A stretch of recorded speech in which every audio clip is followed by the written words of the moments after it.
Former President Trump, as you know, is fond of railing against what he calls the deep state. And according to new reporting from Axios, President Trump would get rid of those government employees should he win re-election again. Columnist for the Daily Beast, David Rothkopf, argues those people were the ones who kept Trump's impulses in check while he was president. And David's latest piece is titled, "You're Going to Miss the Deep State When It's Gone." And David joins us now. David, good morning. I want to read an excerpt from your piece that crystallizes it. During his presidency, Trump was regularly frustrated, you write, by the fact that government officials, appointees, as well as career officials in the civil service, the military, the intelligence community, and the foreign service, were an impediment to the autocratic impulses about which he often openly fantasized. But Trump's real issue with career professionals and even many of the senior officials he himself appointed was not that they reported to no one, but that they actually understood to whom they did report, the American people. They took their oaths of office seriously, which on a regular basis during the Trump years meant that they foiled some of Trump's craziest or most dangerous plans by pointing out they were unconstitutional, illegal, or gravely damaging to U.S. national interests. Time and time again, when Trump's inner circle clicked their heels and said, "Yes, sir," and the GOP-led Congress ignored its constitutional responsibilities, really bad ideas were ultimately stopped, slowed, or diluted by senior government officials who actually understood the concept and responsibilities of public service. So, David, you explain it well there. Who exactly, for people who have just sort of heard this catch-all term, the deep state, and suspected, based on what Donald Trump has said, that it means something fishy or dark, or there's people pulling the strings behind the scenes, who are these people really when we talk about these officials?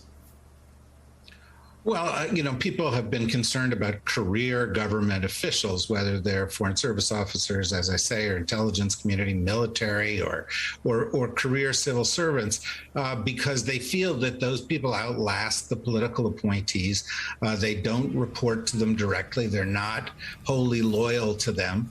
There have been, debates about this throughout history, but about 10 years ago, Alex Jones and the InfoWars crowd started zeroing in on this term deep state as yet another of the conspiracy theories by which they wanted to say the country was out of control. The problem was that these people who take their oaths very seriously, these are the people who serve the public. They don't serve a party. And that creates a natural tension. But what I argue in the article and what I think is apparent on the face is that's in our interest. It's in our interest to have a bunch of people who say, I serve the Constitution. I'm not here to, respond to Donald Trump, particularly since often his ideas were illegal or dangerous.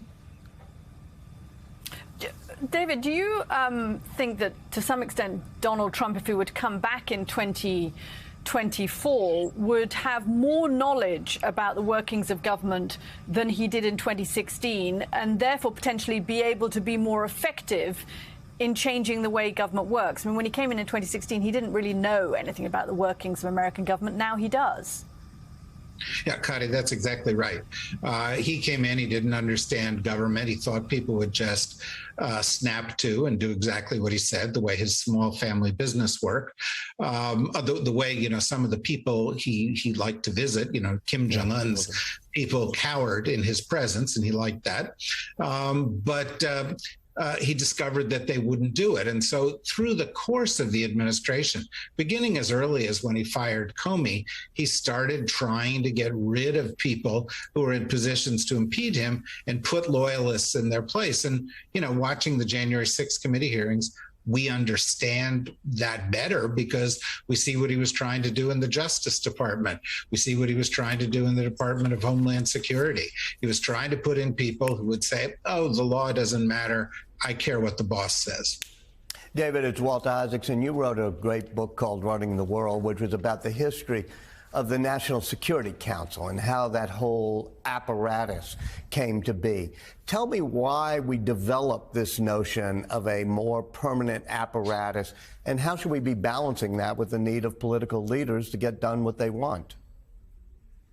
Well, we developed the idea of a permanent apparatus in the government so that we didn't have to reinvent the government every 4 years when we got a new president in. We wanted continuity. We wanted people who had some experience. We wanted our political officials to have the benefit of those kind of resources.